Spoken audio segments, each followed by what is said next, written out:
The mysterious figure's mouth fell open, the sudden silence stretching the tension in the room to a breaking point. Someone shifted uncomfortably, standing there with his jaw unhinged wasn't exactly inspiring confidence. The crowd's confusion and anger erupted in a cacophony of overlapping voices, outrage swelling into a chaotic symphony. What was he playing at? And why did it look suspiciously like he was about to pull off something either brilliant or catastrophically stupid? Above them, the main character hovered in the sky, staff in hand, as if poised to conduct the coming chaos. Before him loomed a golden tower, stretching toward the heavens like a monument to divine ambition. One might expect a structure that tall to at least have an elevator. A smirk, one that could either charm a snake or enrage a saint, played on his lips as he weighed his next move. Whatever he was about to do would either save the day or land them all in eternal detention. With a tilt of his chin, he met the moment head-on, his voice ringing with the kind of certainty that came from either madness or fate.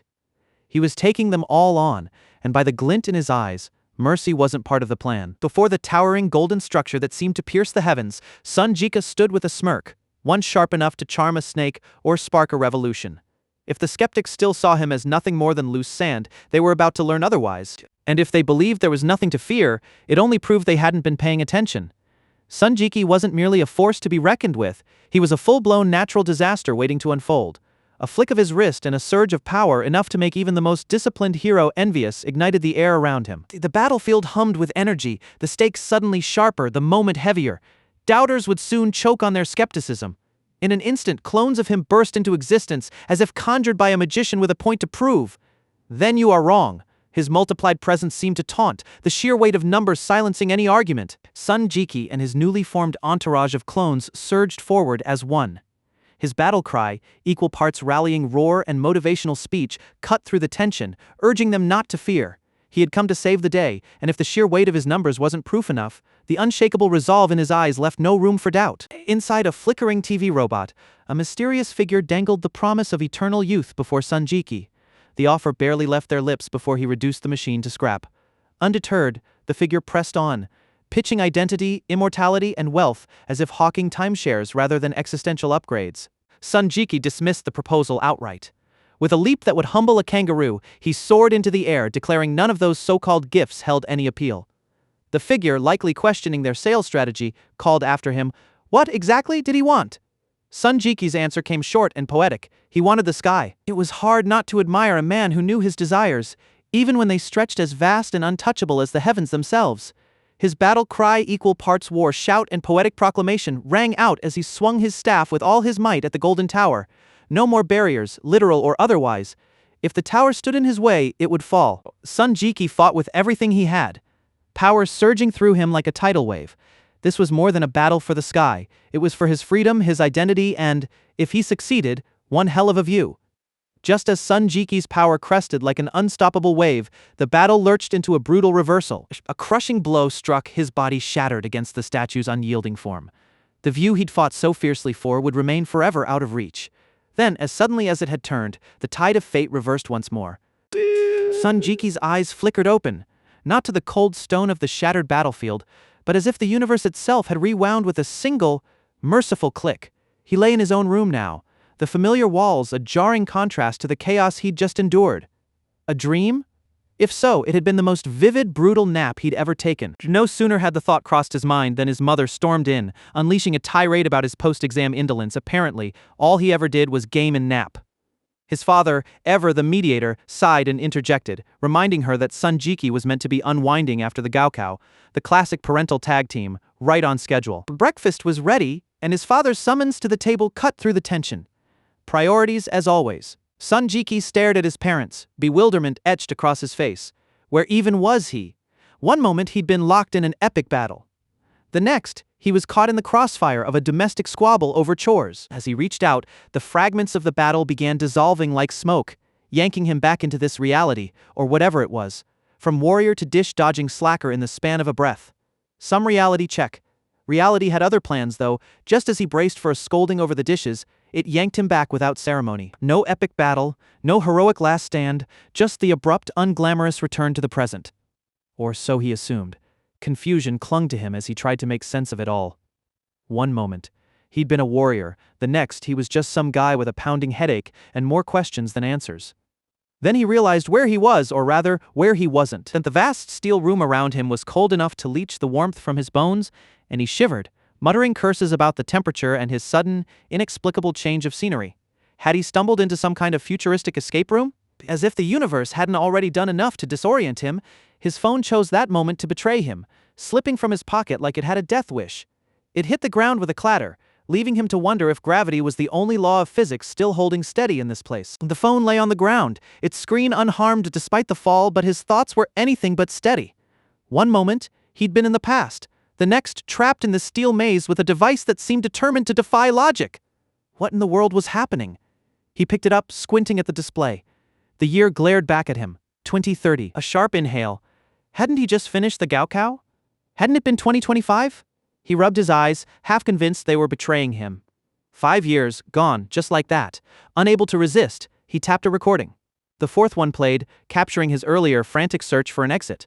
The corridors stretched endlessly, all sharp angles and cold metal, weaving together into a maze that offered no answers. How had he even gotten here? His memory clung stubbornly to the summer after the Gaokao, as if time itself had hit pause. The phone insisted it was 2030, but his mind refused to budge from 2025. 5 years erased, as if someone had pressed snooze on his life. 5 years had vanished from his memory, leaving only the stubborn imprint of that summer after the Gaokao. The phone in his hand insisted it was 2030, but his mind remained stubbornly fixed in 2025, as if time itself had hit snooze on his life. Confusion had become his constant companion, the kind that made him feel like the unwitting star of a bad sci-fi flick, minus the cool special effects or witty one-liners, of course. Then, as if the universe had a cruel sense of timing, his phone battery died. The screen went dark, mirroring the void where 5 years of his life should have been. He groaned, realizing the cruel irony. The one thing that might have held answers had just become useless. He glared at the lifeless device, willing it to flicker back to life. Of course it had chosen this moment to fail. Muttering curses, he declared it the crappiest phone in existence, one that would have been deeply offended if it had feelings. Just as frustration threatened to overwhelm him, his gaze caught on an opening above.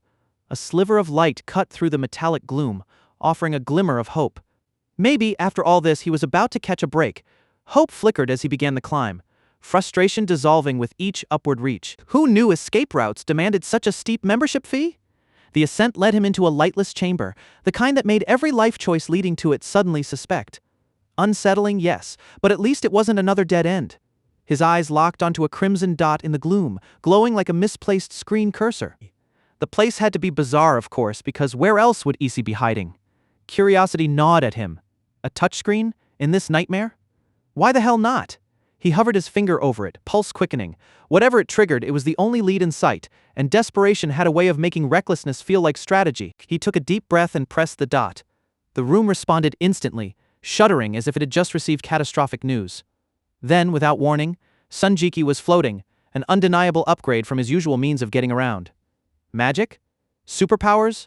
Either way, gravity had clocked out early. He was still adjusting to his sudden levitation when a gate materialized in front of him. Because of course the day wasn't bizarre enough already. His gaze shifted to the gate, his face a blend of wonder and utter bewilderment. The universe, it seemed, had a flair for the dramatic. Beyond the gate stretched the vast expanse of outer space, its depths cluttered with a satellite traffic jam. The revelation struck him. He had been in space all along, and somewhere along the way, technology had leapt forward without him.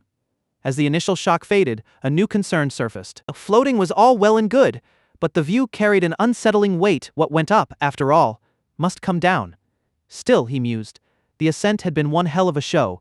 His tentative comfort with the idea of a gentle descent shattered the moment the ship crashed the party, literally. Jieke's stomach lurched, dropping even faster than the vessel as it plunged toward the ground. Returning to Earth had been the plan, but not like this. Dignity and gravity were meant to coexist, not wage war. Panic seized him, his thoughts spiraling as the ground rushed closer. He wasn't ready to meet it face first. If this was the end, he'd at least go down fighting or, at the very least, flailing with purpose. Then, as if the heavens had taken pity, or perhaps fortune had simply smiled, his gaze caught something. A flicker of hope ignited. Not all paths were closed after all. There they stood, a squad of robots, idle and powered down like forgotten toys. Jieke could scarcely believe his luck. Perhaps the heavens did favor dramatic last-minute saves after all. He willed them to life, fingers hovering as if his survival hinged on their activation. There was no time for formalities. This was a boot-up sequence between life and death. A whir, then a beep, and the machines flickered to life. their voices dripping with eerie politeness. Respected user, if only they knew the storm raging in his mind. Before he could even register their greeting, the robots pivoted into a commercial because apparently nothing complimented a life-or-death rescue like a sales pitch. Cooking, tutoring, squeezing onto subways, they were the Swiss Army knives of convenience, peddling salvation with a side of infomercial charm. Jieke could only stare, incredulous. Had he truly cheated death only to be cornered by a robotic sales team? A pop-up ad? Now? If he survived this, a 1-star review was the least they deserved. The robotic voice chose that moment to chime in, welcoming him to the wonders of UTOPIA technology. As if the situation weren't bizarre enough already, now he had to name his high-tech nightmare. Assuming he survived, he already knew what it would be: regret. The spaceship's descent, more accurately, its uncontrolled nosedive, only deepened Jieke's disbelief. If he had a nickel for every time he'd questioned his life choices, he'd have been a wealthy man long before this particular disaster. His frustration was mounting. This was not how he'd envisioned his day unfolding. Not by a long shot. Desperation crept in as he shouted about modes and escorts, as if sheer volume could reverse their plummet. Then, as if the universe hadn't already mocked him enough, he caught wind of the real problem. Skip? Oh, how he wished he could skip this whole nightmare. Before he could process the latest twist, the robot sealed his outburst into its name. Holy crap, are you kidding me? This is so troublesome. With unsettling cheer, it declared itself ready to serve, utterly blind to the chaos it had just immortalized.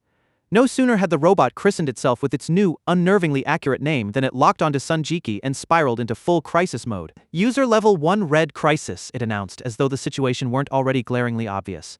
With a flourish, it activated every alarm and recording system at its disposal because nothing says calm like a cacophony of blaring alerts in a doomed spaceship. Its rescue efforts fared about as well as a fish attempting to scale a tree. Satellite positioning? Unresponsive? Network connection? Dead? Data? Non-existent. Watching it flail was like witnessing a toddler grapple with a Rubik's Cube. Undeterred, the robot concluded that the optimal solution was to request root permissions because when all else fails, demand more control. Jieke, cornered by desperation and fresh out of alternatives, agreed. At this point, what did he stand to lose? With permissions secured, the robot launched into a frenzied system iteration. Jieke could only watch and hope. Perhaps it would somehow defy the odds and salvage the situation, or at the very least, soften the inevitable crash. But the world around them unraveled into chaos, and Jieke clung to the robot as if it were the last lifeline on Earth. Desperation sharpened his focus. He willed the machine to move faster, before they both became part of the wreckage. While the floor beneath them disintegrated, the robot remained steadfast, its demeanor almost casual, as if this were just another day at the office. Jieke, on the other hand, was having the ride of his life, and not the enjoyable kind. As if things weren't dire enough, fragments of the spaceship decided to join the chaos, hurtling straight toward him. His mind raced. How was he supposed to dodge this? It wasn't as if he had a PhD in acrobatics. The steel debris erupted into shards as it barreled toward him, each fragment a potential death sentence. Jieke tensed, half convinced this was how it ended. But before the metal could flatten him, the robot lunged, obliterating the debris with the effortless precision of a seasoned action hero. Jieke could only gape in stunned silence. A shaky breath escaped him. Whether it was relief or the last gasp of his unraveling sanity, he couldn't tell. Either way, the robot had just saved his life. The robot, however, seemed less than thrilled with its own name, grumbling under its breath about it being some kind of broken joke. Jieke raised an eyebrow. Since when did machines have opinions on what they were called? He couldn't quite process it. A robot with a potty mouth? Was this some cutting-edge feature? Or had he just stumbled upon the most sarcastic piece of tech in the universe? Its casual demeanor made it difficult to gauge whether the machine grasped the severity of their predicament. Then it dropped a bombshell. They didn't need to run. The thing had a recoil device, and the odds of disintegration sat below 10%. Jieke wasn't sure if that was comforting or just another problem to add to the pile. Jieke was at his wit's end, nearly tearing his hair out. They were stranded on a disintegrating space station, and his robot companion had no idea where to find a safe spot to buffer the landing impact. The machine, ever nonchalant, admitted its screws had never even worked a shift on this model. Jieke's jaw nearly hit the floor. Hadn't it connected to some subnet? Wasn't there a map buried in its circuits? Instead, all it had learned was how to swear like a drunken spacer. Worse, the subnet wasn't even the station's network. It had piggybacked on some random Rex Wi-Fi. The absurdity of it all left him wondering if he'd stumbled into a farce, if only the punchline weren't a fiery death. Grimacing like he'd swallowed a lemon, Jieke asked if the robot could at least scrape data from the nearby computers, maybe hack something, anything. It was like handing a toddler a live grenade, but with the station crumbling around them, he'd take whatever he could get. The robot fixed him with a look of pure disappointment, as if he'd just suggested performing brain surgery with a spork. Jieke wilted under the weight of it, offering a meek, "Hey," with the sass of a teenager who'd just been grounded. The robot informed him that looking down on others was, in fact, its specialty, then told him to watch. The eye roll in its voice was practically audible. In a move that teetered between brilliant and suicidal, the robot jacked itself into the ship with a tangle of cables. It was like watching a sci-fi hacker montage, if the montage had been filmed in a junkyard. Its fingers became a blur over the keyboard, a virtuoso playing at double speed. All they could do now was hope it knew what it was doing, because their lives were quite literally in its hands. Jieke's gaze flicked upward, just in time to watch the ship's structure disintegrate like a cookie dunked in milk. Not the most reassuring sight given their already precarious situation. A sharp huh escaped him as he realized the glass cover overhead wouldn't hold much longer. "Faster," he urged the robot, voice tight. If they didn't get that data soon, they'd be nothing more than space debris. The robot, never one for subtlety, delivered a dramatic kick to the ship's computer and bellowed at it to curse its grandpa and surrender the data. The computer, lacking feelings, absorbed the insult with stoic indifference, though if it had been capable of offense, it would have been thoroughly scandalized. As if the situation weren't dire enough, the ship's roof exploded outward with the delicate grace of a dropped dinner plate, because why not add catastrophic structural failure to the growing list of problems? The vessel was coming apart faster than a doomed romance. The sudden decompression yanked Jieke toward the void. He barely managed to cling to the wreckage, his fingers white-knuckled and his mind racing though. In that moment his grip was doing far more thinking than he was. "We need to move," he muttered, the words half lost in the howling wind. The cold hit him like a blade, creeping over his skin in jagged, frostbitten tendrils. Each breath burned, the universe seemingly determined to remind him just how fragile human life truly was. Jieke felt his hands weakening faster than his will to survive. The cold gnawed at him, his grip slipping both from the ledge and from hope itself. With a resigned sigh, he released his hold, surrendering to the abyss. If this was the end, he'd go out with flair or at least a dramatic flourish. But as despair settled in, the robot descended like an unlikely savior, seizing him and hauling him back from the brink. It announced a map had been found, insisting they head to E4 immediately, because of course, nothing said rescue like a last-minute detour. Jieke resisted, but the machine was unyielding. It informed him they'd be flying, an attempt at reassurance that failed spectacularly. The robot exhaled, exasperated, as if dealing with a petulant child. "Meat bodies are so inefficient," it muttered, a sentiment he might have shared if he weren't currently trapped in one. Even amid the chaos, the robot had a plan, or at least a vague sense of where to go next. It led them to the emergency buffer room without hesitation. The gate unlocked with practiced ease, as if it had done this 1,000 times before. Or perhaps it had simply guessed the password on the first try. They plunged into the room, only to find it flooded. Because why not add a swim to the ever-growing list of survival tasks? At this point, Jieke might have preferred the cold abyss. Exhausted by the day's relentless surprises, Jieke surrendered to an unplanned nap, slipping into unconsciousness mid-swim. Meanwhile, his companions, far less amused by the whole sinking predicament, pressed deeper into the flooded room, likely in search of an exit or, at the very least, a halfway decent snack. When he finally resurfaced into consciousness, it was with the creeping suspicion that waking up might have been a mistake. Then his eyes caught a flicker of light, a spark of hope. Whether it was the end of the tunnel or just a suspiciously bright flashlight didn't matter. For now, it was enough. The flicker of light ahead ignited something in him. With a surge of determination, Jieke pushed himself upright, his body protesting but his will unbroken. The world had tried to swallow him whole now. It would have to let him go. He staggered out of the buffer room, lungs burning as he coughed up what felt like half the ocean. Grace was never the goal, survival was. And right now, that was victory enough. Rain lashed down as he stood on solid ground, the drops cold and relentless. Was the sky weeping or just celebrating his return? Either way, he was back where he belonged. He took in his surroundings, the weight of the moment pressing in. Every reckless choice, every twist of fate, it had all led here. And yet, somehow, he was still standing. The dam broke. Tears mixed with the rain, but they weren't born of despair. Against every odd, he had made it. Alive. Whole, back on the ground where he belonged. A wave of happiness crashed over him. He was back, and it felt better than winning the lottery. On instinct, he tipped his head back and drank the rain, because survival mode had apparently turned him into a connoisseur of whatever fell from the sky. The moment it hit his throat, he coughed. The rain tasted less like refreshment and more like the sky had been hoarding pennies.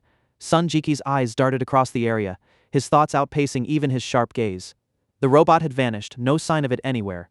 Had it survived the fall, or was it now nothing more than a heap of twisted metal? A flicker of dark humor crossed his mind.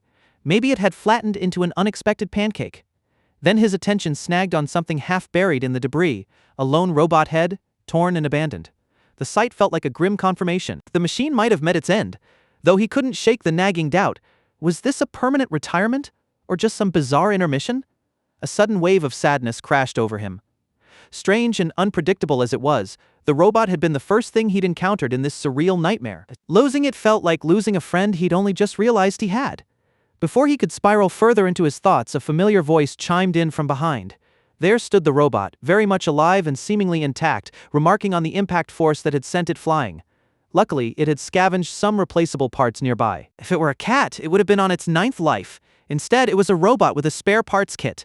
Jieke promptly kicked the spare head aside and turned to face the machine. Confused, it asked what he was doing. He laughed, relief flooding him at the sight of it unharmed. Then with a grin, he asked if it could connect to the net for positioning now that they were back on solid ground. The question was as redundant as asking a fish if it could swim, just with more circuitry involved.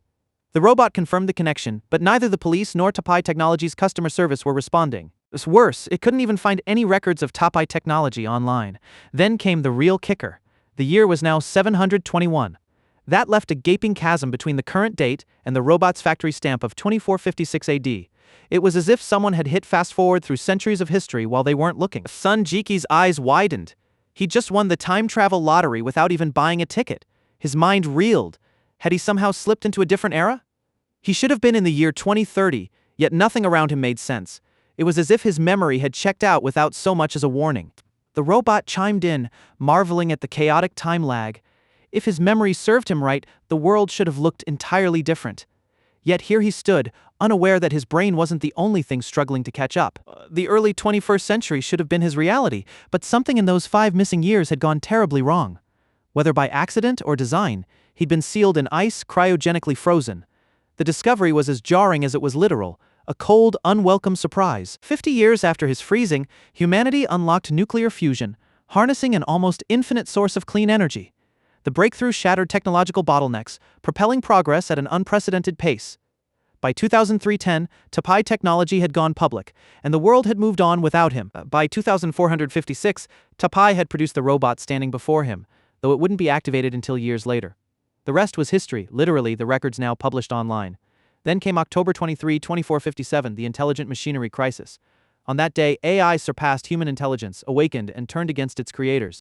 Humanity had at last engineered its own rival. Nuclear weapons became as common as artillery shells, and the war raged for 2 centuries. By its end, 85% of Earth's population had perished. It was a brutal era, a stark reminder that progress often exacts a steep price. The moon had been shattered, the ecosystem obliterated, and the weather system plunged into chaos, an ultimate cosmic makeover, though not the kind anyone would have chosen. Humanity then gambled everything to eradicate the awakened AI, securing a final victory. From the ruins, they began crafting a new world. The year of triumph became the dawn of a new era, a fresh start, though the bar for success had been set dismally low. 721 years later, he awoke and activated the robot hovering in the sky. Together, they plummeted earthward, a dramatic entrance, if ever there was one. He instructed the robot to scour the records of the old era for any trace of his name or missing person notices. The search turned up nothing. To prevent rogue AI from infiltrating, the internet of that time had been purged long ago, leaving not a single digital remnant. Even the online world had met its apocalypse. The current network was entirely rebuilt, its protocols redesigned from scratch. It felt like moving into a new home, only to realize none of the old belongings had made the journey. All records of the old world were now second-hand accounts from the new history reduced to a game of telephone, stretched across millennia. Had he simply arrived 1,000 years too late, stranded and unable to return? Living in this unfamiliar era brought its own complications, not least of which was piecing together what had transpired during those missing 5 years. The task felt like solving a mystery where even the clues had vanished. Determined to regain his bearings, Jieke began with the simplest step, introducing himself, as if to remind the world, or perhaps just himself, that he still existed. The company he kept now went by the name Topai, so he decided the robot might as well share it. The name struck a chord once saved from a moment when Jieke hadn't been in the politest of moods. With a flicker of sarcasm, he suggested Topai might as well embrace it. Tapai, however, had other ideas, proposing something far more colorful. Jieke balked. The alternative felt like trying to chew on a dictionary, far too much of a mouthful. But then, just like that, Tapai lit up with an epiphany, as if he'd struck gold in the robot lottery. The triumph was fleeting. Tapai's news landed like a cold slap. More bill than pizza, more reality than celebration. Word of the skyfall had spread. Uninvited guests, drawn by the earlier commotion, were already closing in. Jieke understood the truth of it. To modern eyes, he might as well have been an alien, a walking neon sign screaming, "Not from here." Tapai chimed in, his tone grim.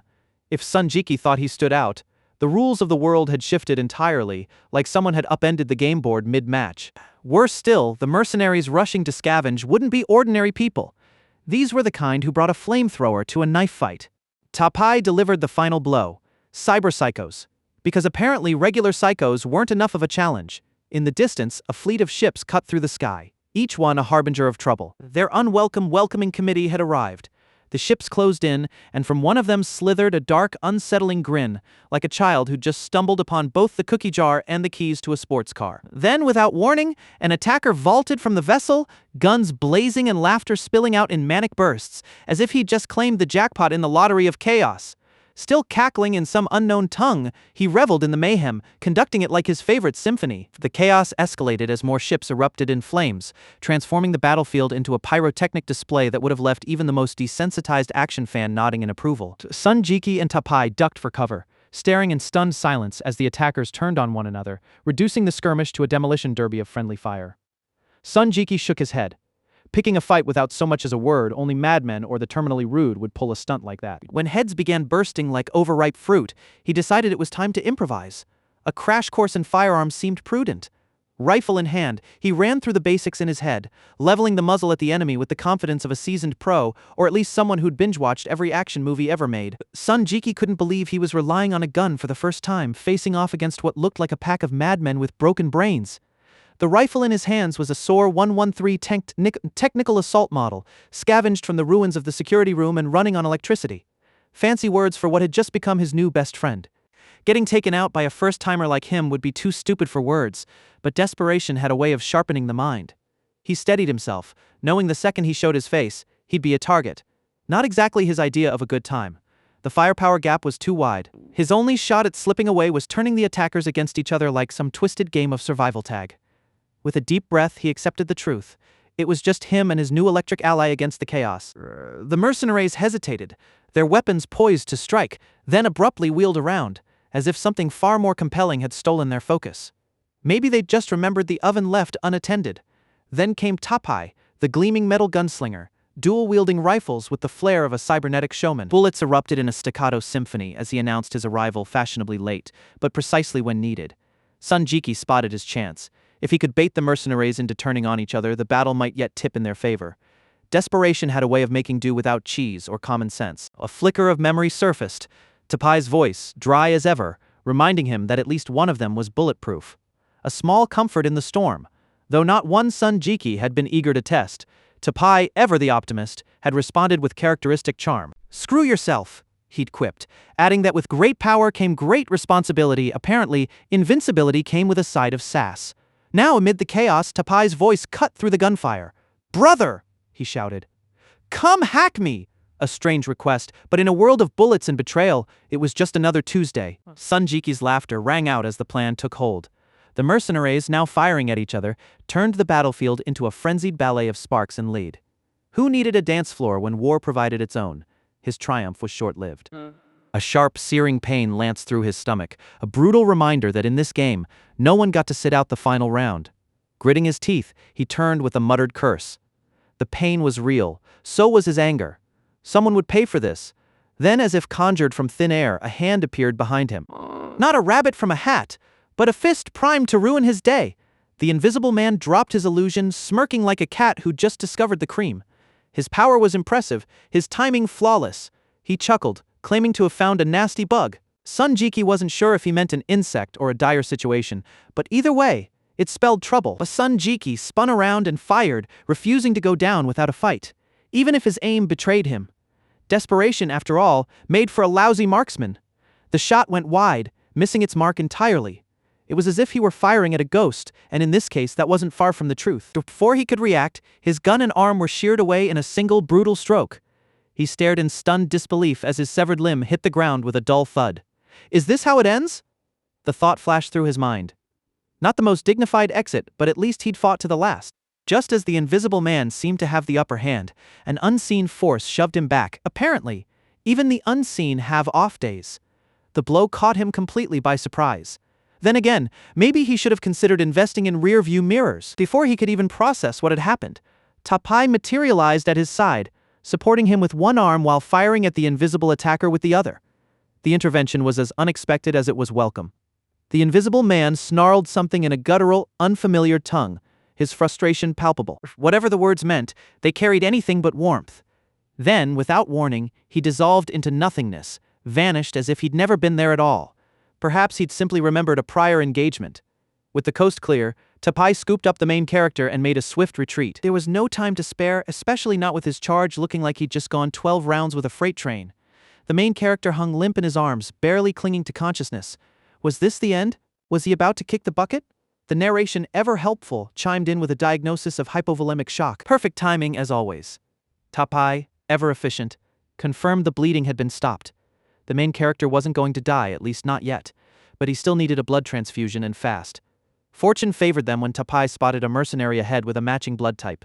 Finding a needle in a haystack would have been easier. As they closed in, Tapai announced, "And here it comes." Hopefully, the mercenary was the giving type.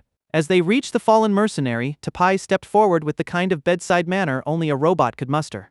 Suturing complete, blood transfusion prepped, and wouldn't you know it, a bonus round of stimulants. The man was practically a walking pharmacy. The mercenary, however, wasn't quite ready to concede. Gasping, he insisted he wasn't dead yet. Tapai, ever the professional, had other ideas. A swift motion later, the debate ended as abruptly as it had begun. The sharp ring of metal against flesh settled the matter. No further discussion required. Tapai, ever the optimist, declared the mercenary officially deceased. No take-backsies, no do-overs. His efficiency was almost admirable, if not a little unnerving. Son Jieke jolted awake with a shout, the kind of wake-up call that left no doubt he was back in the land of the living. The world around him came into focus, and with it, Tapai's urgent voice. There was no time to waste. They had to move now. So much for a leisurely start to the day. Tapai didn't sugarcoat it. There was no anti-infection medicine. Son Jieke's wounds, still slick from the acid rain, weren't just bad for his complexion, they were a ticking clock. Son Jieke's gaze sharpened as he spotted something, but Tapai cut him off. Without a doctor, his odds weren't great. Still, the man had an idea. Son Jieke's attention shifted to the mercenary's cybernetic arm, and he asked if it could be fitted to him.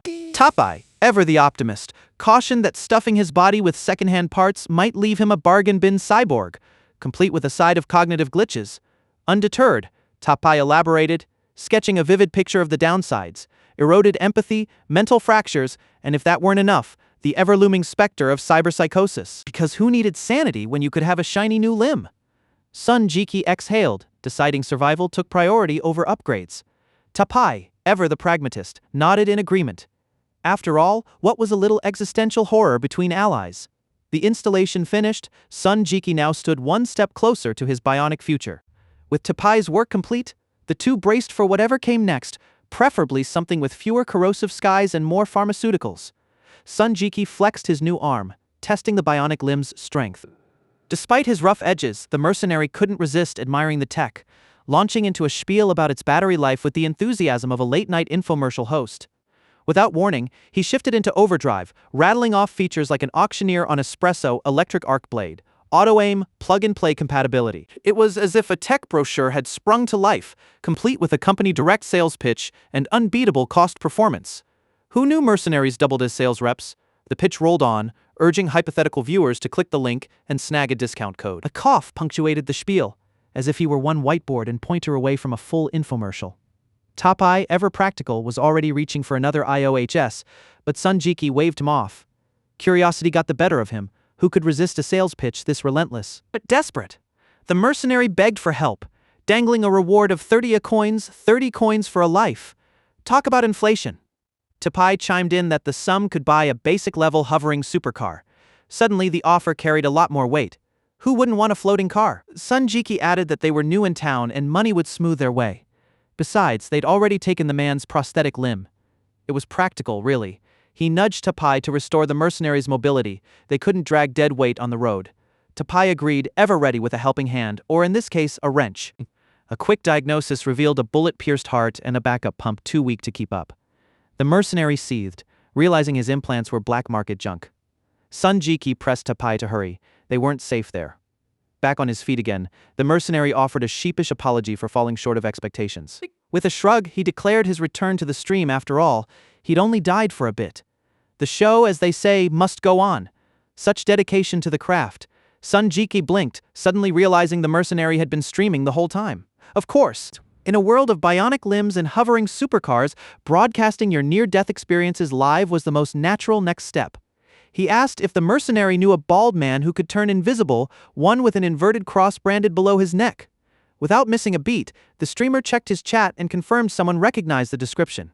The mercenary identified the man as Chloe, a mid-level boss in the Satan gang, overseeing a dozen or so operatives. His mimicry, camouflage? Military grade. Because nothing screamed small-time boss quite like top-tier invisibility tech. Song Cypus's excitement was almost palpable as he thanked Chloe for the rocket on the stream. After all, what better way to show gratitude than a virtual one? Jieke blinked in disbelief. Chloe had sent a rocket? That was a first, even for him.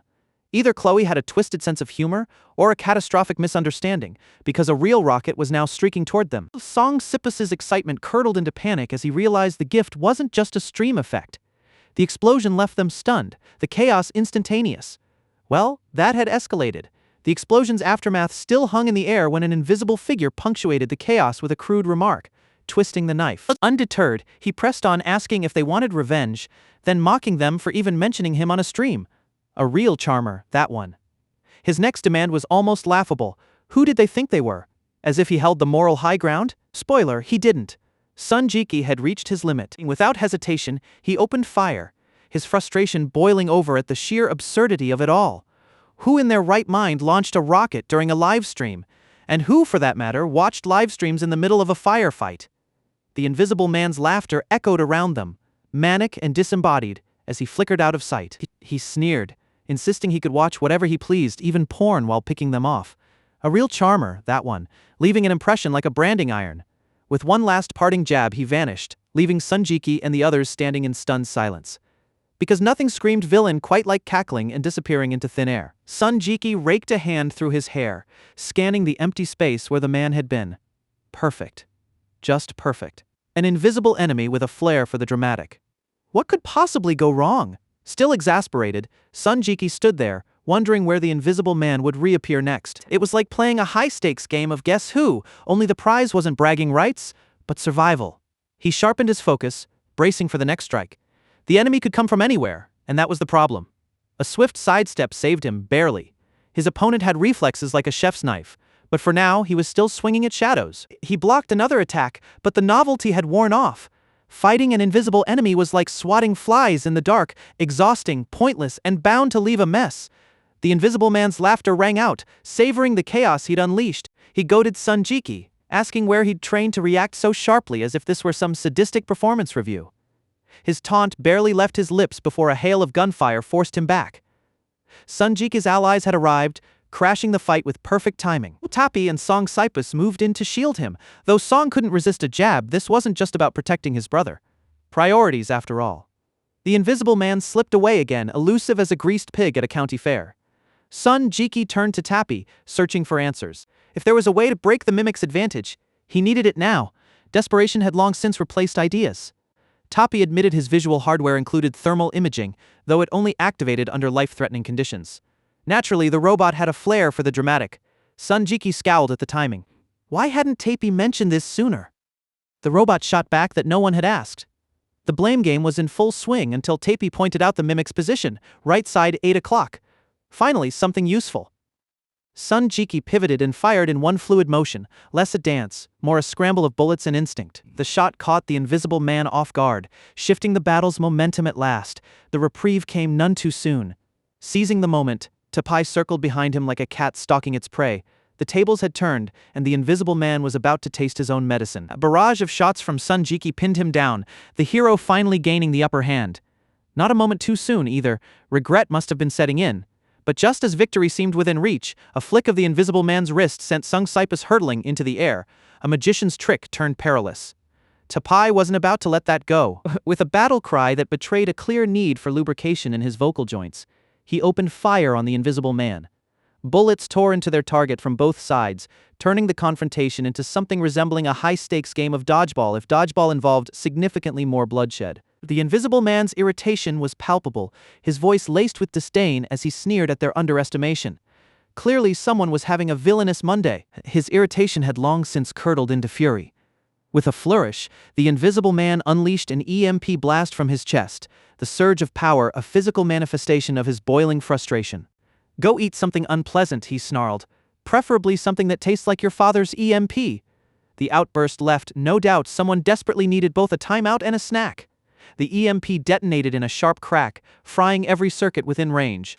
A manic laugh tore from the Invisible Man as he crowed about his military-grade hardware, clearly relishing the chaos. "Get scrapped for your father," he taunted, wringing every drop from his villainous moment. While the others collapsed like toppled dominoes, he stood untouched, a smirk playing at the edges of his unseen lips. The spotlight was his now, and he soaked it in like a rock star basking in the roar of the crowd. His moment of triumph was short-lived. As he prepared to take a bow, a blade cut through the air, and through him. The Invisible Man had just become the victim of the ultimate plot twist. Jieke stood revealed as the architect of the ambush. The Invisible Man staggered, stammering that resistance should have been impossible, that no one should have been able to move, let alone strike back. But the hero had other ideas, and another ace played from his sleeve. The villain's confusion deepened. His EMP should have fried every nervous system in range, yet here Jieke stood, unscathed. The monologue sputtered on, half-formed and already unraveling. Unimpressed by the villain's sputtering monologue, Jieke decided to cut the theatrics short. With a swift motion, he seized the Invisible Man and hurled him to the ground, proving even the unseen could be made tangible. Pinned beneath him, the now visible man muttered something about lacking a system. His tech support, it seemed, was as unreliable as his combat skills. Wasting no time on further conversation, he activated his arm blade and slashed at the man pinned beneath him. Efficiency, he mused, was its own reward. A final crushing strike to the skull ended the fight. One less threat to contend with, and one more mark on his blade. Then he noticed something odd. The Invisible Man had been watching porn mid-battle. Some distractions, it seemed, were harder to shake than the fight itself.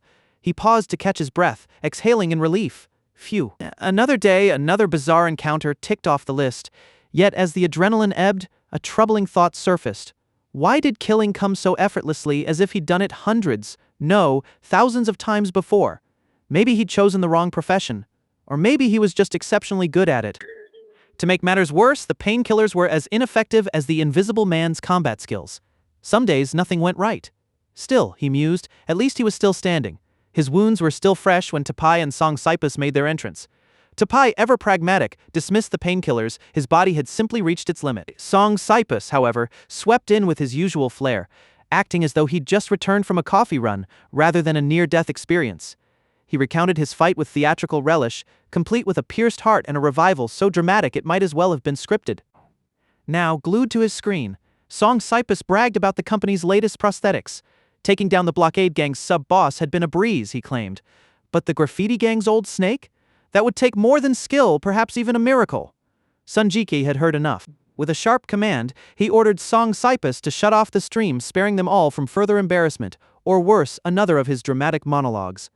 To everyone's relief, Song Cypus complied with a simple, "You guys call the shots," at last, someone who knew when to stop talking. Just as everyone exhaled at Song Cypus's compliance, the universe opted for a plot twist. A blinding light erupted from the sky, bathing them in its glow as if a celestial spotlight had suddenly flared to life. Jieke tilted his head back, squinting against the brilliance. What was this? Some kind of UFO? A cosmic disco ball? Whatever it was, the suspense was already gnawing at him.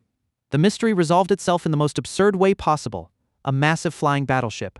Its announcement cut through the air, declaring their presence in company territory. Gaofeng Technology Company, it seemed, held exclusive rights to space debris, and they were far from pleased about the intrusion. The announcement didn't let up, demanding an immediate halt to their so-called theft and a swift exit within 60 seconds. Failure to comply, it warned, would leave the company no choice but to defend its property by any legal means necessary. Because, of course, nothing said welcome, quite like a corporate battleship's legal ultimatum. The mercenaries, suddenly reconsidering their priorities, abandoned their scuffle and bolted. Behind them, the battleship's countdown ticked down 59, then 58, its relentless rhythm turning hesitation into haste. Jieke shook off his daze just as the countdown hit 57, its echo clawing through the air. Around him, chaos sharpened into urgency, but his thoughts still lagged a beat behind. Cyberpunk had no patience for delay. "Move!" he barked, voice cutting through the noise as the countdown plunged to 35. The numbers were a fuse, and it was burning fast. 34, 33. The mercenaries were already scattering like debris in a storm, and time was slipping through their fingers just as quickly. Jieke lunged after the fleeing mercenaries, his legs pumping as hard as they could manage. But exhaustion hit him like a wall, his body rebelling against the sudden demand. Running on empty was easier said than done. His injury only made things worse, dragging his pace to a crawl. Above him, the battleship's countdown ticked down to 3, a grim reminder of how little time he had left. Then the announcement shifted. As in 2, whatever that meant. It didn't sound promising.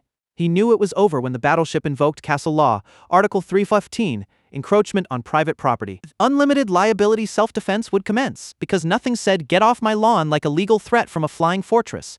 The battleship's systems locked onto them, turning a bad situation into a nightmare in seconds. Frustration boiled over. With a desperate cry, he opened fire on the battleship, a futile gesture against the odds, but he refused to go down without a fight. With drones swarming them on all sides, escape seemed impossible. The odds were grim, and for the first time he allowed himself to wonder if this might truly be the end. Then the battleship's voice cut through the chaos, cold and unyielding. Survival rate, 0%. The words settled over them like a death sentence. The announcement repeated, the same bleak number echoing in the silence. 0. No chance. No hope. The reality of it pressed down, inescapable. Just as despair threatened to settle in, Cyberpunk burst onto the scene. Less a knight in shining armor, more one with an impressively deep wallet. With a flourish, he soared toward the battleship, proclaiming his financial might as if wealth alone could rewrite their fate. And in this moment, it just might. The main character and Tapai shared a bewildered look. They hadn't banked on a monetary savior, though a wealthy eccentric was better than no hero at all. Cyberpunk produced a credit card with the swagger of a man who understood the currency of last-minute miracles. "Buying time," he declared. After all, heroes had a reputation for fashionably late entrances. A small drone hummed overhead, its scanner flashing as it processed the credit card with the brisk efficiency of a retail worker chasing commission. Beep boop, transaction approved. Who would have guessed saving lives could be as simple as a swipe? The drone chirped a reminder. Paid users had to vacate within the allotted time. Cyberpunk herded them forward, his voice sharp with urgency. 3 minutes, he said. That's all we've got. Jieke watched, skepticism gnawing at him. Throwing money at problems shouldn't work this smoothly. It was like stumbling upon a 20 in a coat he hadn't worn in years. Too easy. Too neat. His gaze drifted to the fallen mercenaries. There still forms a stark contrast to the sudden reprieve. If money was the answer, why hadn't they thought of it? Maybe they'd just been terrible at budgeting. Cyberpunk shrugged.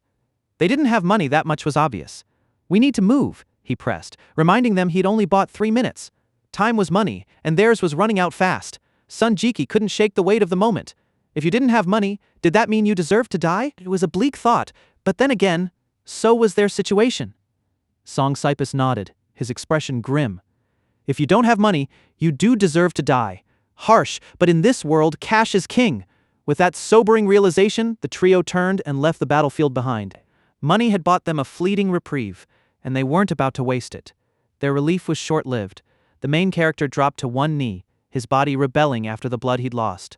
Victory, it seemed, always came with a cost, and now the debt had come due. Cyberpunk, ever the optimist, announced their escape with the unshakable enthusiasm of a lottery winner. One had to wonder if he'd already forgotten the mess they were still in. With the flair of a seasoned streamer, he went live, spinning their narrow escape into entertainment for his audience. Then, in a move that proved his heart was bigger than his wallet, he called for a treatment center, though his wallet, currently sobbing, begged his viewers for donations instead. Jieke, ever practical, questioned the timing. Cyberpunk had an answer ready. Treatment centers were businesses, not charities. Calling one mid-battle would have been like ordering takeout during a hurricane, pointless. Right on schedule, a medical ship descended, validating Cyberpunk's argument. These centers operated for profit, not altruism. Arriving now was already a concession, likely spurred by the scent of chaos lingering in the air. The moment they boarded, the surgical team moved with precision, their efficiency a stark contrast to the earlier turmoil. The zone was secure, The rescue underway at last, a stroke of fortune.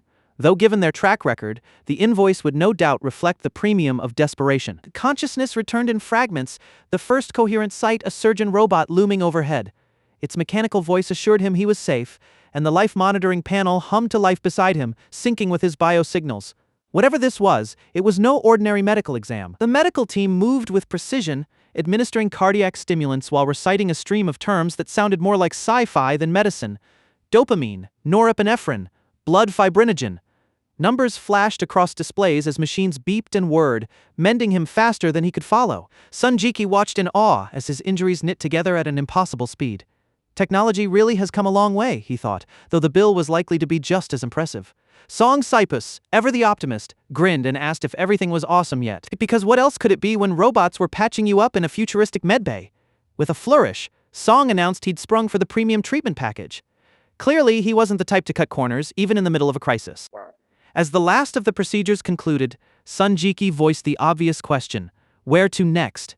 After a near-death experience and a high-tech revival, the next destination felt like the natural thing to ask. Song Cypus, ever the strategist, declared their next stop would be the metropolis, because where else would one go after an adventure like that? With a theatrical press of a button, he set the ship in motion. Whatever lay ahead, subtlety was clearly not part of the plan. Jieke's eyes widened as the view outside came into focus. They were hurtling straight into a nuclear blast radiation zone because apparently the day hadn't been thrilling enough.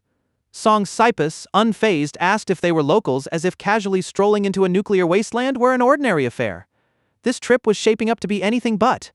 Origins mattered little to Song Cypus. What did was the fact they'd saved his life. Loyalty in his world was the only currency that held weight.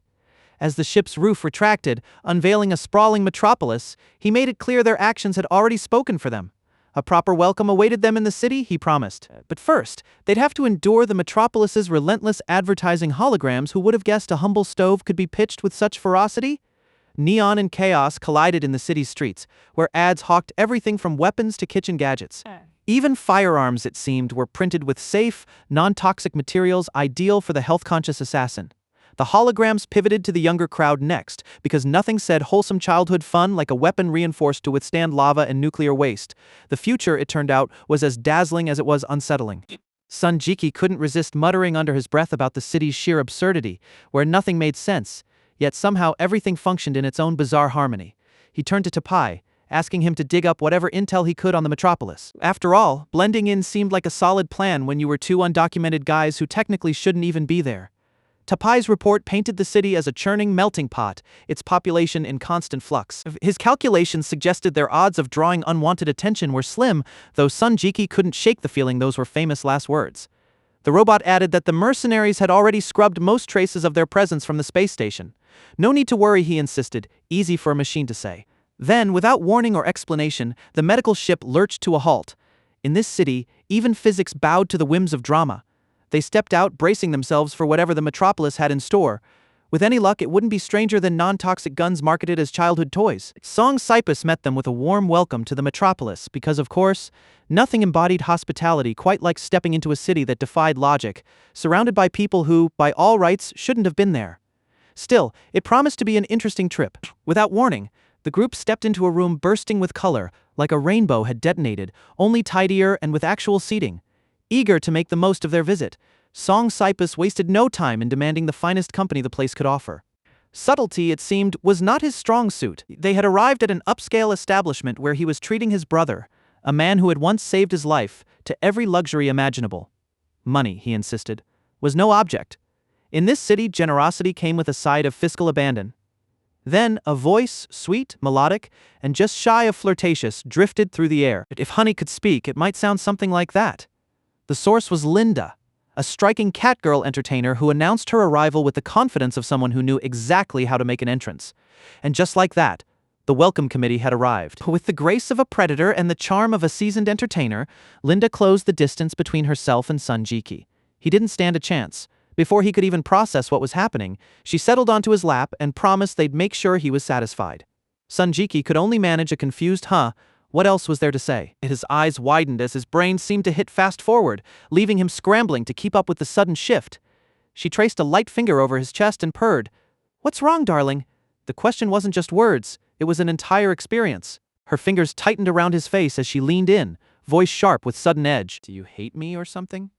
The question hung between them, as bold as her decision to perch on a stranger's lap had been. Jieke mumbled something incoherent about lights, his flustered state betraying him. Linda, ever the professional, tilted her head. What kind do you like? She asked, her offer as smooth as it was generous. I can be anything. The words left him scrambling for a response. Then, as if the moment needed another layer of surrealism, a soft glow began to emanate from Linda's body. It wasn't quite a magical girl transformation, unless magical girls came with far more interesting implications. Jike's eyes widened. They can glow too, he stammered, the revelation unraveling everything he thought he knew about the world. Before he could process it further, Song Cypus's voice cut through the haze. Welcome to the city of freedom. The words carried the weight of a promise. This was only the beginning. Linda gestured toward the distance, her tone light despite the bizarre circumstances. If you don't like this model, you could always check out that one. The offer hung in the air, as casual as window shopping, if window shopping involved glowing and a distinct lack of clothing. With evident pride in his collection, the owner presented his top selection of models. The moment felt akin to being offered the finest wine, if the wine glowed and left little to the imagination. Each model stood displayed in full splendor, their brilliance outshining the last. It was a spectacle, though not one everyone might appreciate. The main character stared, his expression caught between awe and horror. The scene unfolded like a slow-motion car crash, only with far more glitter. What he saw horrified him. His scream tore through the air, fingers clawing at his eyes as if they'd been scorched. The performance deserved an award, Oscar, Golden Globe, or at least a participation trophy. The shriek reverberated off the walls, shrill and unrelenting, like a banshee wired on espresso. Panic seized him next. He gulped for air in ragged, desperate gasps, flailing like a fish yanked from the water, if that fish had just witnessed something truly nightmarish.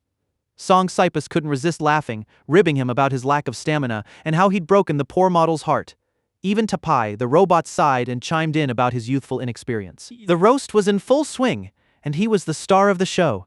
He fired back, grumbling about being dragged to such a place the moment they'd set foot in the city. Song, however, was unrepentant, boasting about the show's brilliance and the fortune he'd spent on it. Some things, he insisted, just had to be seen to be believed. Still reeling from the confusion, he barely registered the thud behind him, a man collapsing to the ground. The kind of moment that made you question reality, or at least your taste in friends.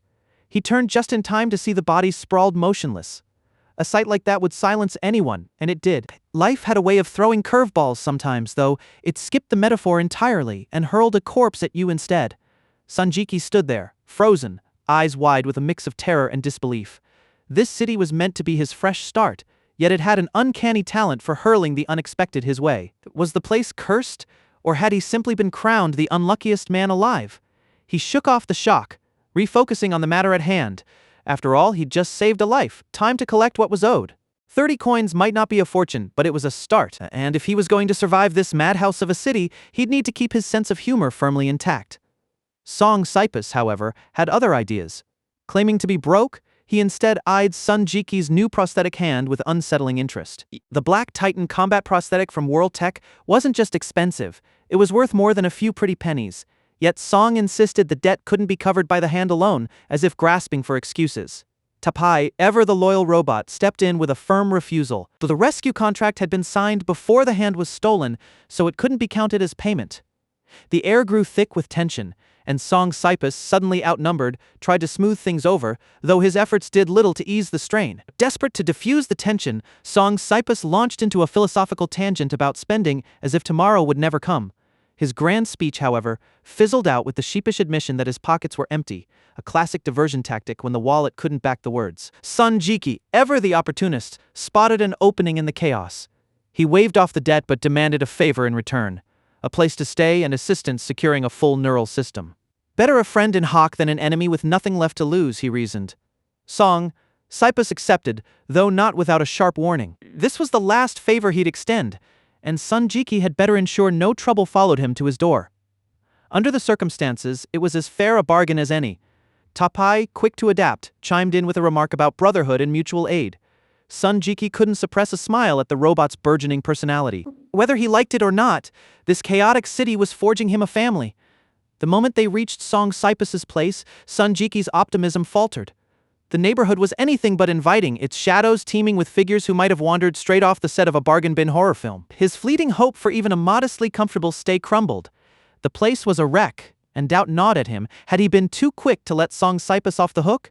Noticing his unease, Song Cypus attempted to ease his mind. The neighbors might resemble zombies, but they were just harmless junkies. Scatter them with a warning shot, and they'd keep their distance. It wasn't reassuring exactly, but Sun Jieke had endured far worse. Still pitching, Song Cypus assured him the stairs came with access control, enough to keep the downstairs trash from becoming an upstairs problem. After all, what better way to define luxury than a junkie-filled moat between you and the street? To drive the point home, Song scanned his pupils, either gauging lingering doubts or confirming he wasn't dealing with the undead. Then, with the ease of a man sealing a lifelong friendship, he clapped Sun Jieke on the shoulder and called him bro. Formalities were clearly overrated when access-controlled staircases were involved. The gate creaked open with theatrical flair, revealing the upstairs, a promised land Sun Jieke hoped looked better than it had sounded. Song Cypus greeted him with a grin, playing the part of a proud real estate agent as he welcomed Sun Jieke into the Queen's residence. The place wasn't bad, or at least that was the impression he was determined to sell. Sun Jieke took in his new surroundings, weighing whether the place lived up to Song Cypus's pitch. As Sun Jieke took in his new surroundings, Song Cypus launched into the place's history, casually mentioning an old buddy of his who'd once called it home.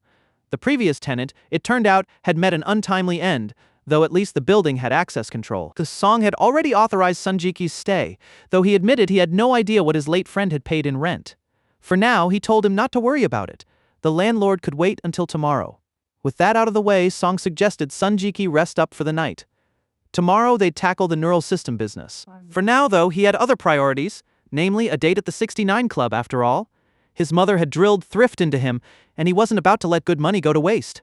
With a casual wave, Song left him to his own devices, promising to catch up the next day. No sooner had Song Cypus departed with a casual wave than Tapai, ever the loyal robot, offered to keep watch over Sun Jieke just in case he decided to bolt.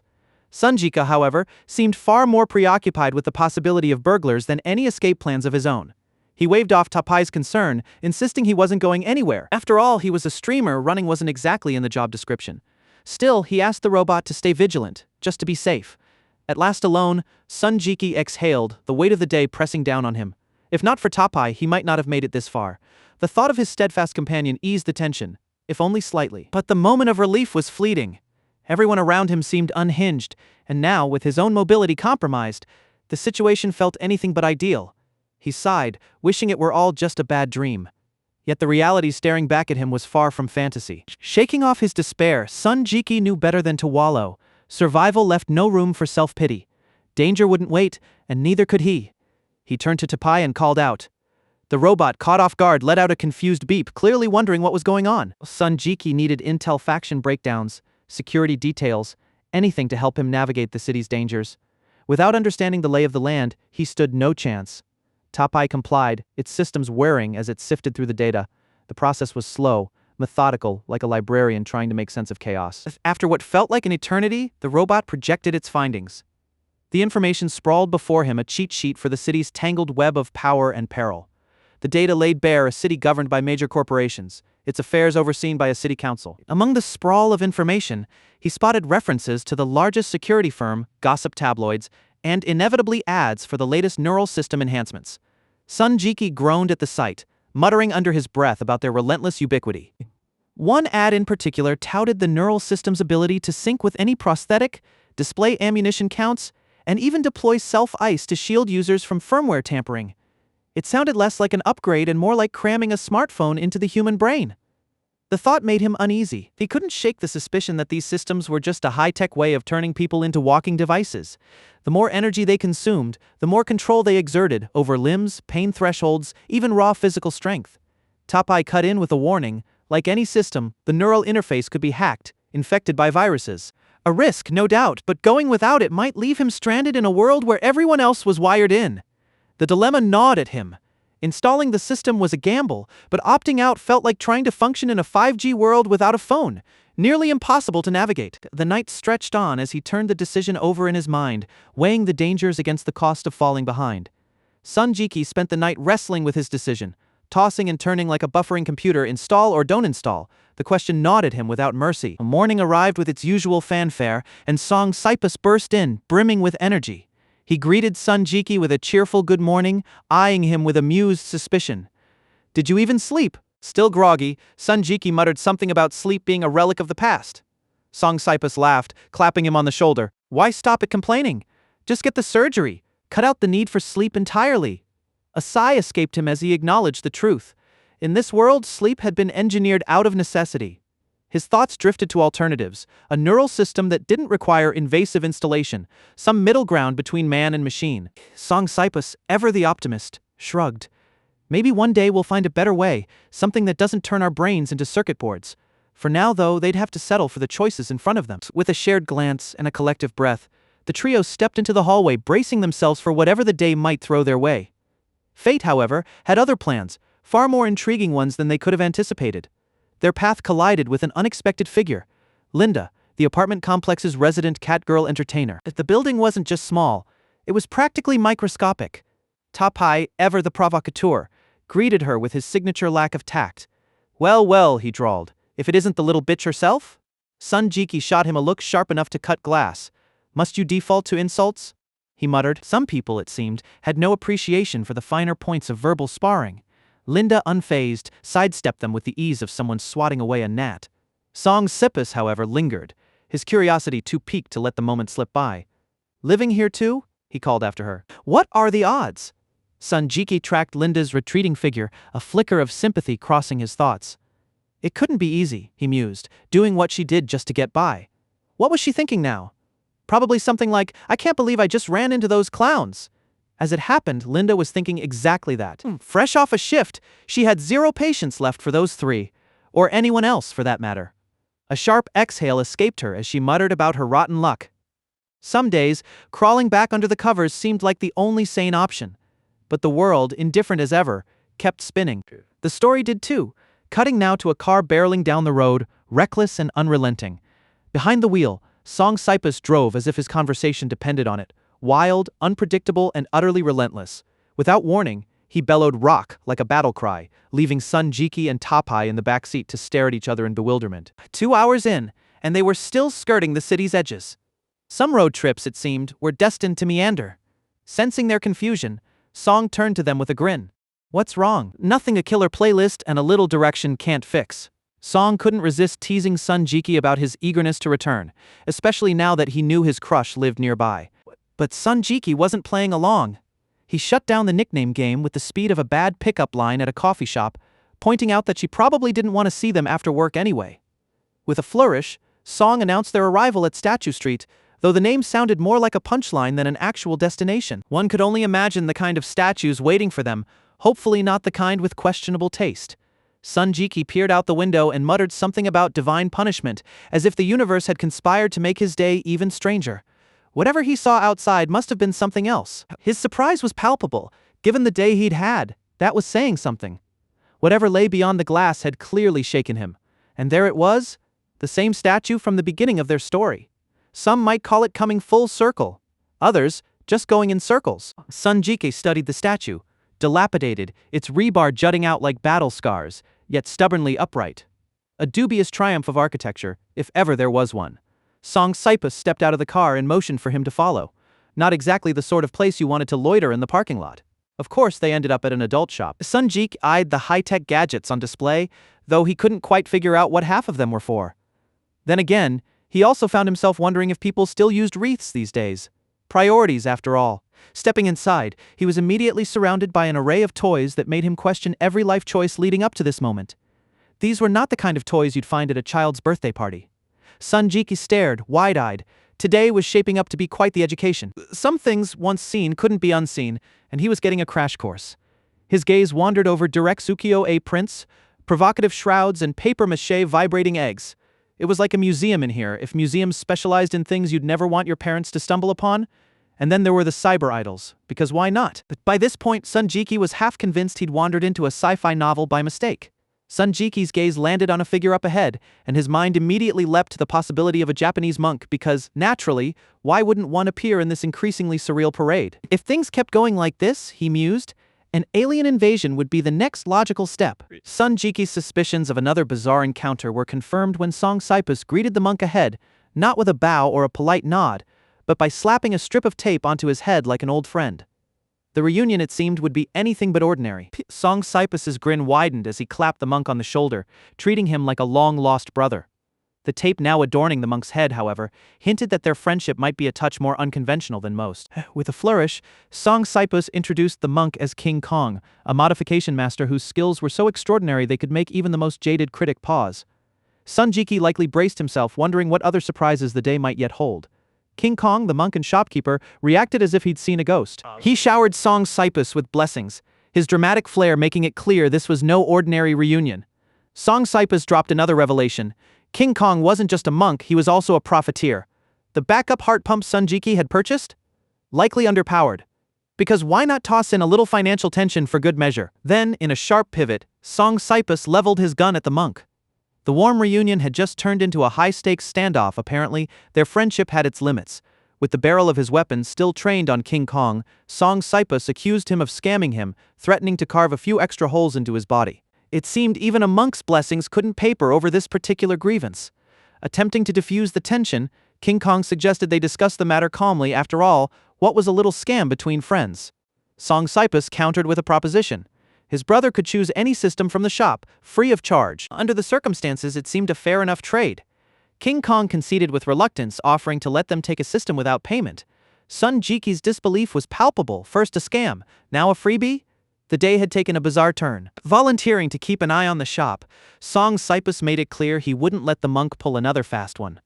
Trust, after all, was in short supply when dealing with a profiteering holy man. After some time, King Kong returned, hopefully with a system that wouldn't leave them feeling cheated, though optimism was a luxury none of them could afford. He stepped into his inventory, either lost in thought over the choices that had led him here or simply trying to recall where he'd stashed the decent merchandise. With a sweep of his hand, King Kong invited them to browse his wares. The offer was generous, but generosity from him came with the unspoken question, what's the catch? Sun Jieke took in the space and realized it was, at last, a proper shop, one that actually resembled a place for buying and selling. Compared to the chaos upstairs, this made sense, or so he hoped. Ever the obliging merchant, King Kong presented an item called the H-No-C, complete with an automatic translator. It was the kind of gadget that could either solve all their problems or create a whole new set. The monk elaborated. The device could sync with firearms, display real-time bullet counts, and even hack into enemy systems to reveal their ammo reserves. Sun Jieke listened, impressed, but Song Cypus waved it off. Anything that sounded outdated held no appeal for him. Song Cypus cut straight to the point, demanding the most expensive item on the shelf, one with a level 4 surveillance jammer, pain editor, temporary ice, and a dopamine cycler.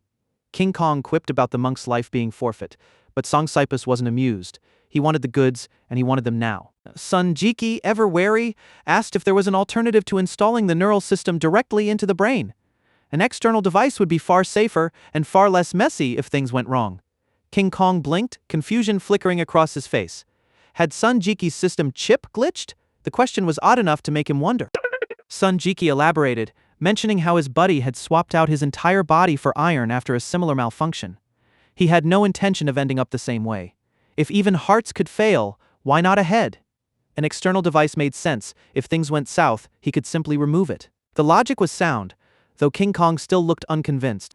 King Kong's expression darkened as he offered to inspect Sun Jieke's system, an act that could be either a kindness or a threat.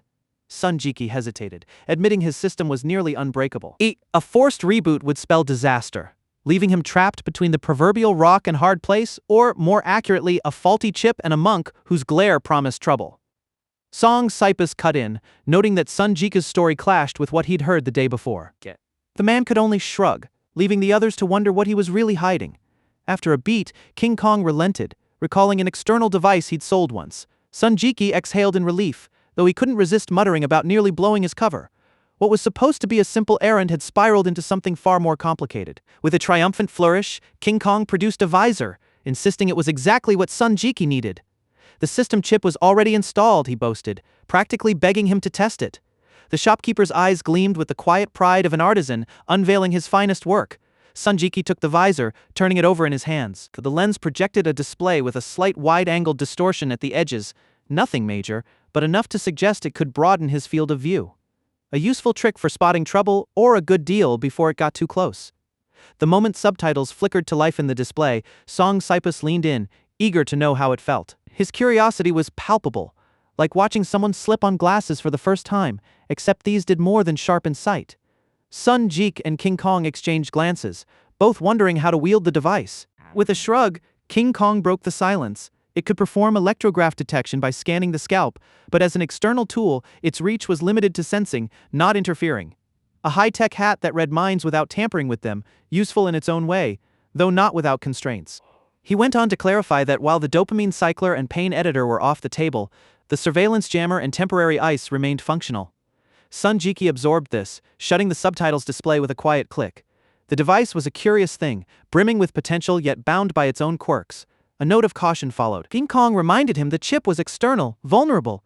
Lose it, and everything it held would slip through his fingers. Even the most sophisticated tools carried their own risks, a truth as sharp as the tech itself. Sun Jieke fell silent, turning the idea over in his mind. Was this the dawn of flesh-body networking? The weight of the question settled between them, the possibilities stretching out like shadows in the dim light. Sun Jieke mused aloud, if the chip was embedded in the brain, no one could simply snatch it away. Song Cypus let out a laugh, nodding in agreement. King Kong, ever the showman, jumped in to defend his so-called legitimate business, chalking everything up to creative tax avoidance. It was the kind of black market logic that thrived on plausible deniability. Ask no questions, hear no lies. Song Cypus shot back with a smirk, wondering where the goods would come from without the black market. King Kong doubled down, insisting his operations were above board, just a little flexible on taxes. The performance was almost endearing, if not for the fact that no one in the room actually bought it. Sun Jieke cut through the charade with a blunt question. Were the chips here all dug out of someone else's head? He sighed, as if the answer was painfully obvious. The room went quiet, the weight of his words pressing down like a leaden shroud. Then, an odd interruption, a system notification pinged, asking to add Sun Jieke as a friend. He stared at it, baffled. It was like getting a friend request from a toaster. What kind of friendship was this supposed to be? Without hesitation, Song Cypus proposed they become allies, offering future cooperation as incentive. He even praised Sun Jieke's earlier victory taking out Chloe hadn't been a small feat. Still reeling from the oddity of it all, Sun Jieke accepted, assuming he'd just gained a useful ally. He had no idea how many hidden strings might come tangled with this new friendship. Song Cypus departed just as abruptly as he'd arrived, leaving Sun Jieke alone with his thoughts. The exchange had been as disorienting as watching a magician vanish, except instead of a rabbit, he was left holding a tangle of unanswered questions. His musings were cut short by Tapai, the robot, who greeted him with all the subtlety of a foghorn. The sudden interruption yanked him back to reality, ending his brief escape into speculation. Sun Jieke exhaled, rubbing his temples as he tried to make sense of everything. It felt like fumbling through a Rubik's Cube in the dark. Every twist only deepened the confusion. No sooner had he begun untangling one mystery than another friend request materialized on his screen, like stumbling upon a second surprise party while still sweeping up confetti from the first. The notification left him stunned. Could someone else possibly know him? It felt eerily like discovering a secret admirer, though this one might not come bearing flowers, just potential threats. His thoughts spiraled. Who was behind it? Had they recognized him earlier? Were they watching from the shadows even now? The whole situation played out like a spy thriller, except the unwitting agent was him. He pictured an unseen figure tracking his every move, a silent observer lurking just out of sight. Not quite a stalker, more like a stranger who, for reasons unknown, wanted to call him friend. The system revealed the ID, and his pulse quickened. Who was this person? Were they close by? The request hung there, spectral and unsettling, a ghost in the machine. The request had come from Tapai. Sun Jieke nearly jumped out of his skin like a jack-in-the-box springing open, except the jack was a robot with impeccably bad timing. He tried to play it off as caution, but Tapai saw right through him, teasing him for being a coward. It was like being mocked by a particularly sassy parrot. A flicker of unease crossed his mind. Had their antics last night made headlines? If so, the paparazzi here were likely far more dangerous than the ones back home. His curiosity was short-lived. A system notification flashed. Insufficient balance. The letdown stung like being told you couldn't afford popcorn at the movies. Sun Jieke froze. Holy crap, even watching the news cost money here? It was like living in a world where you had to pay just to breathe? He dropped to his knees in frustration. Are you kidding me? Paying to watch the news? It was like being charged for looking out a window. Tapai, ever the pragmatic machine, cut in with a dose of reality. Look at what you're saying. Capitalism means money talks. The lesson hit hard like getting an economics lecture from a toaster. Sun Jieke knew he had to adapt, And fast. This place wasn't just a new world, it was the deep end, and he was already sinking. Undeterred by pragmatism, Jieke floated the idea of hacking into a few bank accounts to solve their cash crisis. Tapai, however, admitted his coding skills were about as current as a floppy disk, leaving them both in a tight spot. Refusing to accept defeat, Jieke ordered Tapai to brush up on modern programming languages. The machine countered that an upgrade was necessary for that, one that naturally cost money. They were trapped in a financial catch-22, going nowhere fast. Jieke wondered aloud if everyone in this world had to scrape by like Song Cypus just to eat. Tapai, ever the dutiful second-in-command, reminded him that he was the boss, his word was law, even if his cheerleading was the only real support on offer. A spark of resolve ignited in Jieke. This, he declared, was where they'd build their fortune. It was like stumbling upon an oasis in the desert, except the oasis was a job listing, and the desert was their bank account. The system pulled up the recruitment details. 56 hours a week for a probationary wage of 0.15 coin. The fine print was a labyrinth of brain logic behavior modification rates and cortical stimulant injection quotas, like a contract drafted by a mad scientist with a grudge. Jieke, ever the optimist, urged Tapai to go earn some money so they could finally eat. Tapai, ever the pragmatist, suggested he fill his stomach with a hearty serving of Northwest Wind instead. It was like having a personal trainer who prescribed deep breathing over an actual meal. While in the Human Resources Department, Jieke noticed the city wasn't entirely populated by people like Song Cypus. There were still normal folks around, a small comfort, like discovering not everyone in a horror movie was a zombie. As he waited for his interview, he mused that not everyone could be crazy. The thought was as reassuring as hoping for the best while standing in line at the DMV. Then, just as he settled into his thoughts, a woman approached them unexpected as a bus materializing out of thin air. She asked who AA was, her question hanging in the air like the first clue in a mystery novel where everyone had a secret identity. The girl in the interviewee's chair timidly raised her hand, as if answering a teacher's question in a classroom of secrets. "I'm AA," she said. The woman across from her didn't blink. "And are you willing to have your uterus removed for the company?" AA didn't hesitate. "It's already gone," she replied, as if corporate loyalty in this room had long since crossed into dystopian devotion. She went on, explaining how the procedure had been done the moment she came of age. No periods, no complications, just a guarantee sold like a product no one realized they didn't need. Jieke choked on his drink, the shock hitting him like an unexpected punchline in the middle of a comedy he hadn't signed up for. Unfazed by Jieke's sputtering reaction, the woman barreled forward with the relentless momentum of a drill sergeant. "Very good," she announced, pivoting to the next question with the speed of a bullet train. The company's working hours, she pointed out, were a mere 8, only half of what she considered standard. The room's collective breath hitched, as if someone had just scratched a record. Leaning in with the overcaffeinated energy of a game show host, she pressed on. Was he willing to sustain level 6 neural excitement for the entire duration? Jieke's ears practically steamed as he grappled with the demand. The wide-eyed interviewee beside him broke the silence, her voice laced with disbelief. "You mean drugs?" The tension in the room solidified so thick a knife could have sliced through it. With the poise of a swan and the finesse of a sledgehammer, the woman clarified, "No, not drugs. Just work supplements," she insisted, as if they were no different from vitamins. If he refused, she added with a shrug, others would gladly take his place. The air left the room in a rush, as if she'd just dropped the mic. So Jieke's scowl deepened, his patience fraying like a dollar store plastic bag. Such harsh requirements? The audacity of it all lingered in the air, thick and suffocating. Before he could even voice his outrage, another interviewee pounced on the offer like a starving dog on a steak. Not only did he accept the so-called work supplements without hesitation, but he boasted that his pineal gland and hypothalamus had already been upgraded to level Z. Sleep, it seemed, was for the weak, and so apparently was biology. The man wasn't finished. To seal the deal, he volunteered 5 hours of unpaid overtime. The woman's lips curled into something resembling approval as she turned back to Jieke. The tension in the room had solidified sharp enough to slice with a knife. With a smirk that could sour milk, she asked how much he was willing to sacrifice for the company, especially compared to these two paragons of devotion. The question settled over them, heavy with unspoken expectations. Then came the bombshell. Jieke's eyes flew wide as she asked, deadpan, if he'd consider removing his uterus for the job.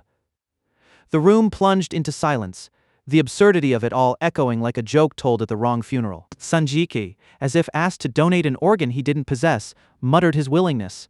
His face betrayed the confusion of a vegetarian handed a cleaver and told to butcher a cow.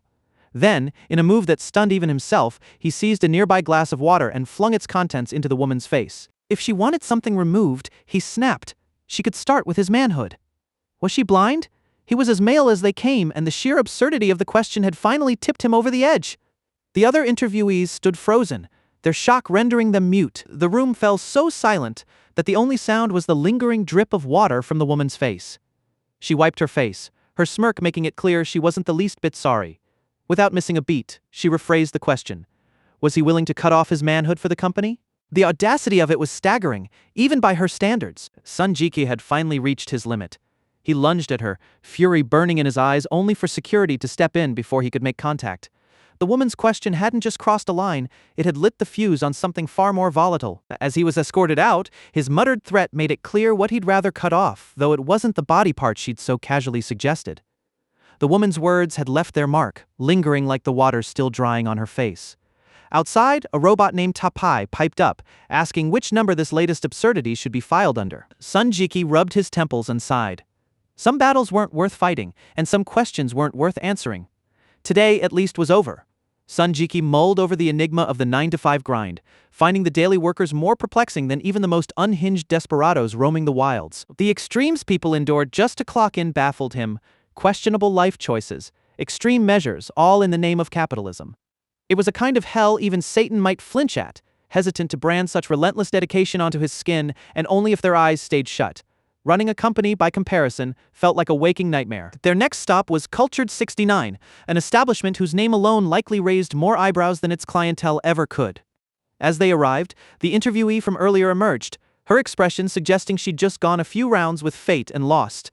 Jieke muttered under his breath, half amused, half exasperated. Of course she had been the one applying today. The universe clearly had a warped sense of humor. From where they stood, she was a forlorn silhouette against the downpour, the rain falling as if the sky itself had conspired to mock her. Defeat clung to her like a second skin, a sight so bleak even the most indifferent observer might hesitate before looking away. Jieke turned away with a muttered complaint about his own exhaustion, as if he had the capacity to shoulder anyone else's burdens right now. Yet, who was he fooling? His reserves were already drained, and the last thing he needed was someone else's drama. On impulse, he pivoted back and strode toward her, offering a casual greeting, because why not invite a little more chaos into the day? She glanced up, startled, her stammered reply betraying how little she'd expected anyone to notice her at all. Recognition flickered in her eyes, widening as if she'd spotted a familiar face in the midst of all this misfortune. Jieke asked if she was all right, urging her to pull herself together. The girl met his gaze, her voice steady despite the tremor in it. I was the one who applied for the job that day. She insisted she was fine, but the words spilled out anyway. They'd turned her away not for lack of skill, not for experience, but because she didn't have a uterus. The absurdity of it hung in the air, sharp and undeniable. A uterus. A job requirement for a sex worker. The irony wasn't lost on either of them. Her voice wavered as she admitted it. Another rejection, another door slammed in her face. The weight of it settled between them, heavy and familiar. Jieke said nothing. Some blows, he knew, didn't need commentary, they just needed to land. Jieke drew a deep breath, steeling himself with a muttered reminder. He just needed to hang in there. The universe, it seemed, wasn't done kicking him yet. A mysterious voice cut through his thoughts, insisting there were better jobs out there, ones he was more than capable of landing. The girl across from him let out a quiet, polite laugh, amused by the odd timing but not ungrateful for the encouragement. She thanked him sincerely, calling him a good person. That morning she'd sensed he was different from the others, and now those words felt like the first kind thing anyone had said to him all day. Then, as if struck by sudden inspiration, she leaned in. He hadn't found a job either, she pointed out, and there were still 6 spots left inside. He was better than her, she was sure of it, and if he hurried, he'd get one.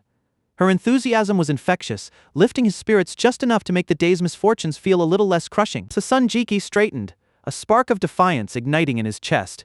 He would pass. He would land that job. The universe had better brace itself, because he wasn't going down without a fight. With a final, warm farewell, she called him a good person one last time before hurrying off to her next interview. He watched her go, the weight of the day's failures feeling just a little lighter on his shoulders. As he turned to leave, a robot named Tapai materialized, chirping about another chance to try his luck. Jieke shot it a look. I'm done for today, he said, making it clear where the machine could shove its suggestions. Home was calling. The apartment was quiet when he returned, its emptiness familiar. It wasn't much, but it was his, and for now, that was enough. The fridge offered no solace, just the same bleak emptiness he'd grown accustomed to. His stomach growled, a sharp reminder that he hadn't eaten since waking. Fantastic. Even the sink seemed to taunt him, flashing its insufficient balance warning. Water, basic, essential water, was now beyond his reach. A new low, even for him. Maybe rainwater would be his next upgrade. Because why not? Right on cue, an ad hologram materialized, pitching interest-free loans for houses, cars, even prosthetic organs. Jieke groaned. Loan ads, now, because nothing said rock bottom like being offered credit when you couldn't afford tap water. His thoughts drifted to the past, to a time when life hadn't been this relentless. A faint smile touched his lips as he recalled his mother's cooking, the warmth of the Spring Festival gala, moments when survival hadn't been the only thing on the menu. For a second, he could almost hear her voice calling him to the table, the scent of dumplings thick in the air. Those days had been about more than just scraping by. But the present snapped back into focus, cold and unyielding. Money was tight. Options were tighter. His gaze lingered on the flickering ad before him. Maybe the human body lab wasn't such a bad idea after all. Desperation had a way of making terrible choices feel like the only ones left. Jieke had barely wished his problems away as a dream when Song Cypus called, yanking him back to a reality that felt anything but forgiving. The call caught him off guard. It had been a while since they'd last spoken, and hesitation crept in. What could Song possibly want? Song's voice was as easygoing as ever, as if no time had passed between them. Then, without preamble, he mentioned a job opportunity. Sun's interest sharpened, though he kept his tone carefully neutral. Jieke cut straight to the point, demanding to know what kind of job Song had in mind and insisting the man settle his debt first. Song, ever the smooth talker, waved off the demand with a grin. The job was well-paying, he claimed. Sun's skepticism lingered, but so did his curiosity. Tapai, ever eager to insert himself into the conversation, piped up with a reminder of Sun's dire financial straits. If he died at home, the robot pointed out, there wouldn't even be anyone to collect his corpse. Sun shot back, unimpressed. Don't act cool, he said. You can't even afford to eat. Song seized the opening, mentioning the job would pay at least 5 coins, generous by any measure. All they had to do was find something. Sun's eyes flickered with interest at the sum, though he fought to keep his expression neutral. 5 coins. The number echoed in his thoughts. It was a fortune, but he knew better than to take Song's word at face value. Still, the offer gnawed at him. He muttered under his breath, well aware that even a fraction of a coin could chain a person to a week's backbreaking labor. Whatever they were hunting, it wouldn't be simple. Song Cypus abruptly declared someone was approaching, and he had to leave. With a hasty promise to send the address, he urged Jieke to come take a look. Before Jieke could protest, the call was already over. As he ended the call, Song Cypus added that this wasn't a solo venture, there'd be a team, and yes, beauties among them. Jieke rolled his eyes, already dreading whatever mess he'd just been roped into. The line went dead, leaving Jieke shouting into the void, still insisting he hadn't agreed to anything. But the sinking feeling in his gut told him otherwise. He was already in too deep.